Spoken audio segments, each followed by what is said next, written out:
It's time for It's a Crime, to dig beneath the surface and into the criminal mind.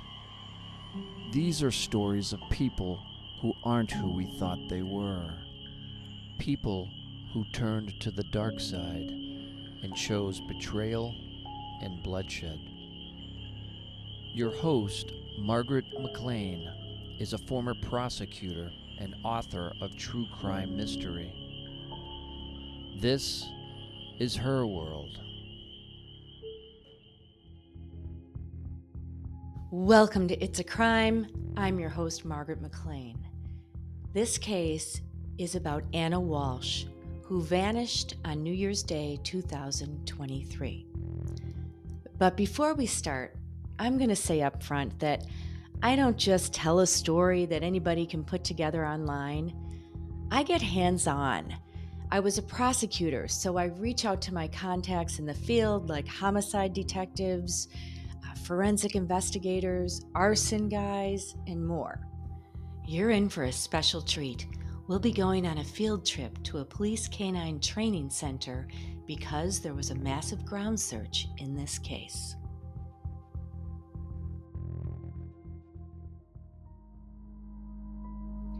So let's dive into the Anna Walshe case.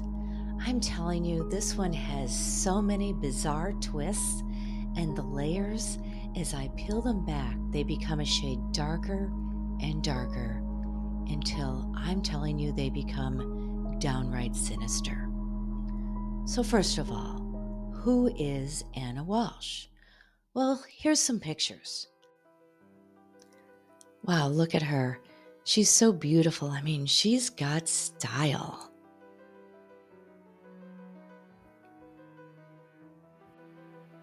Anna was raised in Serbia and got her degree in French and literature from the University of Belgrade. Then she emigrated to the United States in 2005 and became a dual citizen. You know, Anna was goofy, according to her friends, always taking silly selfies like this one.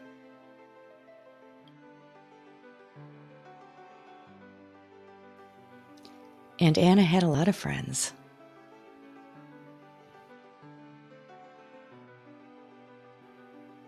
Here she is with her mom, who still lives in Serbia. Here's her LinkedIn profile. Anna was ambitious. I mean, look, she got her master's in hospitality at Cornell University. That's impressive. Below that, you'll see her volunteering experience. She continued to volunteer a lot, like through her whole life. Helping others was very important to her, and I learned that from one of her best friends. And it's also evident on her social media posts. Bad things just happen to good people. I've never been able to understand that.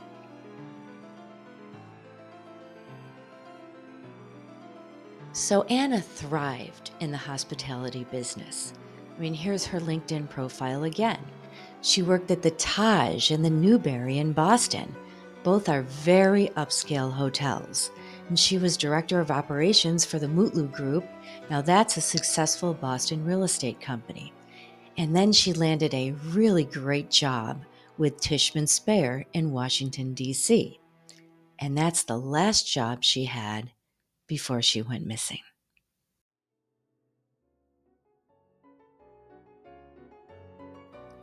Her colleagues say she loved working there and thrived.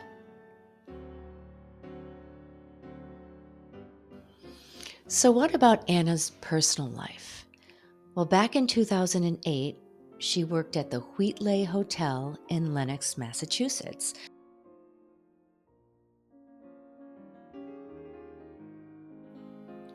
And it was there that she met Brian Walshe, the man that she would eventually fall in love with. However, when Anna and Brian first met, she was married to a man named Mark Knipp, and she went by the name Anna Knipp. I guess the relationship had its troubles. I know that Brian and Anna communicated from the time they met. Did they have an affair? I don't know, but Anna asked for a divorce.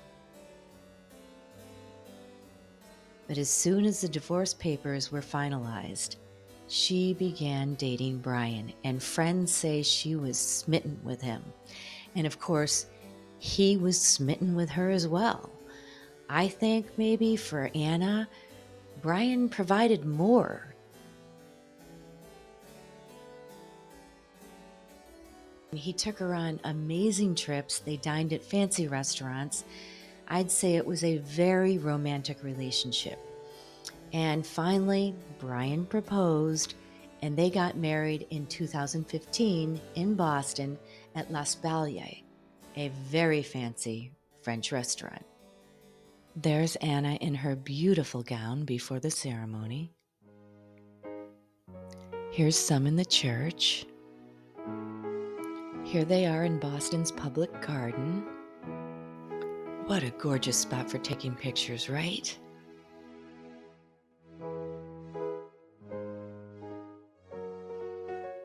Here they are at the reception at Les Balliers. I love us. That's what Anna posted on social media. I found this post on Anna's Facebook page. It reads, "We have overcome many obstacles to be together over the course of the years. It was all worth it because of where we are today. Lots of love to my Valentine." You know, I wonder what she meant by obstacles, and I want you to hold that thought for later. The happy couple started having babies. They settled in Boston at first and then moved out to the suburbs to Cohasset, Massachusetts.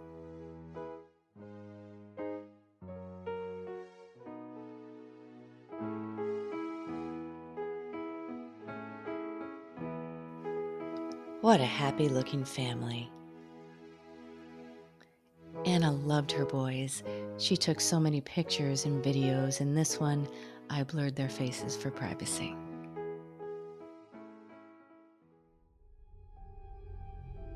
Now you must be wondering what happened to Anna. She vanished on New Year's Day of 2023. But here's the really weird thing about this case. She wasn't reported missing until 4 days later. I mean, that's kind of weird. So someone at work at Tishman Speyer called the police in Cohasset to say that she hadn't come in and no one had heard from her. So the police went over to her house for a well-being check, and they spoke with her husband, Brian. Now, he said that she left for Washington, D.C. very early in the morning on the 1st. He said she had some sort of work emergency that she had to attend to. He claimed she would have taken an early flight out of Logan Airport. He also claimed that it was very normal for her to go to D.C. She would commute to work around once a week, and he said she didn't always communicate with him.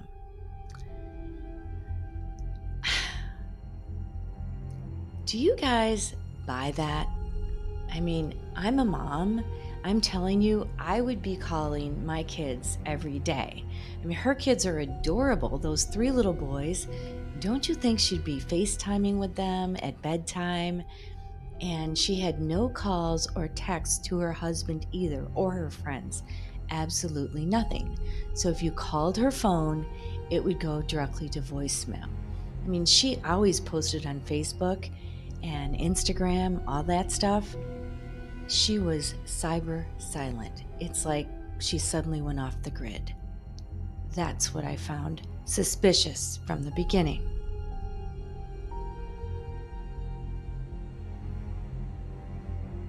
The Cohasset police checked with Anna's friends and family and co-workers, and since no one had heard from her at all, they dug deeper and learned that she never boarded any airplane to Washington, D.C.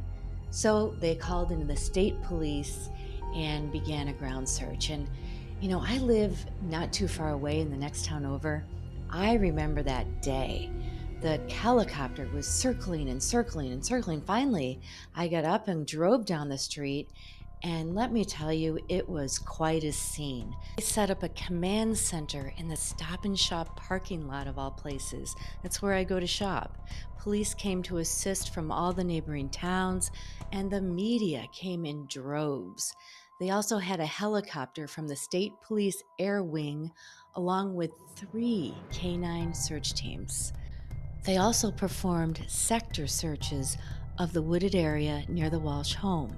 They're using dogs and divers to search several large ponds as well.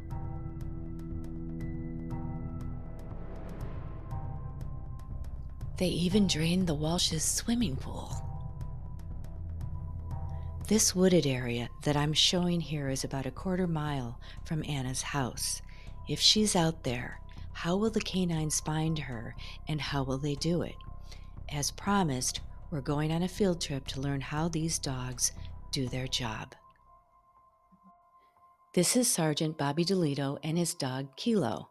Now, he's the supervisor of the canine unit at the Brockton PD, and let me tell you, one of the most experienced canine handlers out there.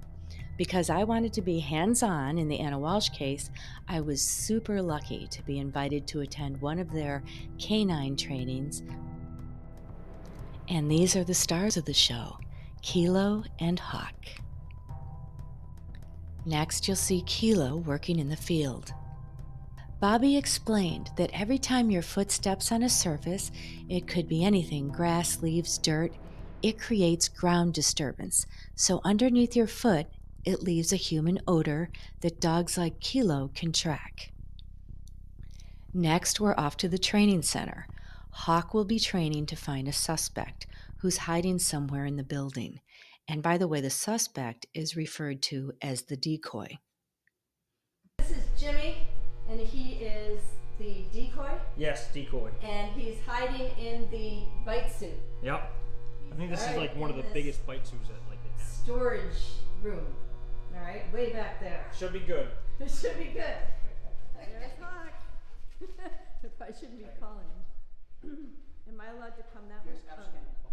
Okay. Just let him work. Yep. If you're on the come on out, the dog will bite you. The last warning, come on out, I will send this dog.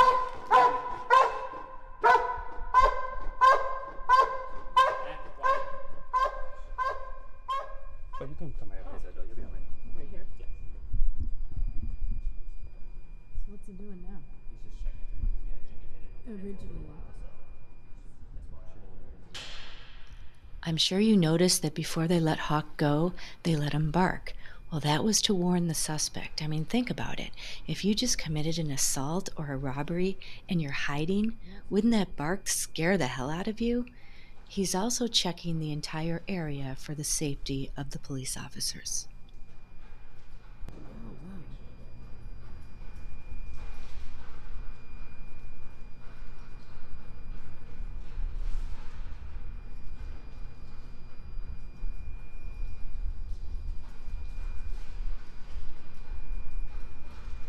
Does he like doing his job?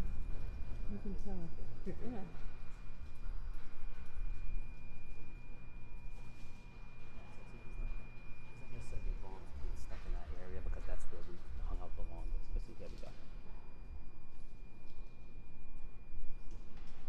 Good boy, leg me. And that's exactly where. Stand still.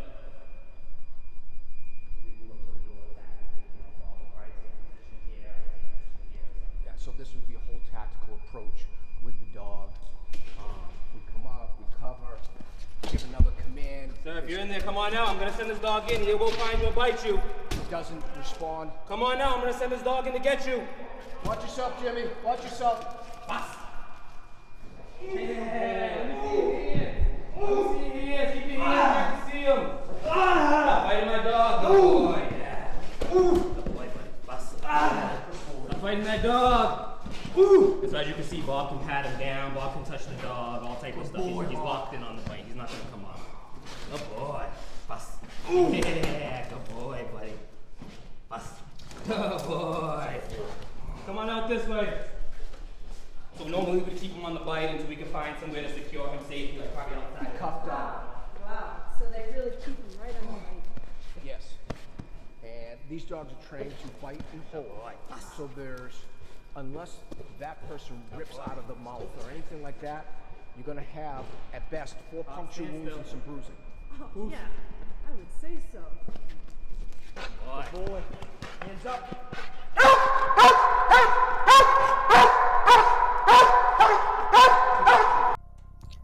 Wow, that was so cool. Well, in the next episode, we'll be going for a ride along in Bobby's police cruiser, and he'll explain how the cadaver dogs work when searching for a dead body. In episode 2 of the Anna Walshe series, discover the results of the ground search. Will they find Anna? I told you in the beginning this case has many layers. Well, here's an interesting one. Brian and Anna Walshe owned a home on one of the wealthiest streets in Cohasset, Jerusalem Road, and they sold it for $1.4 million. Well, that home went up in flames. Yes, as they were searching for Anna in the woods, their old home, which wasn't very far away, went up in flames. This case will take a dark turn, I promise you, and I have my forensic experts lined up. In the meantime, check out my website at itsacrimemedia.com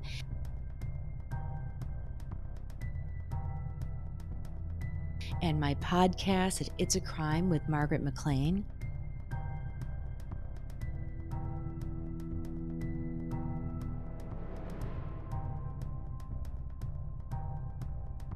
And you can find those on Apple, Spotify, or wherever you listen.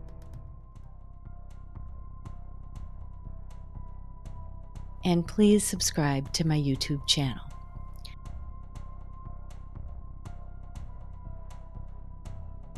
Once again, I'm your host, Margaret McLean. Thank you so much for listening to It's a Crime.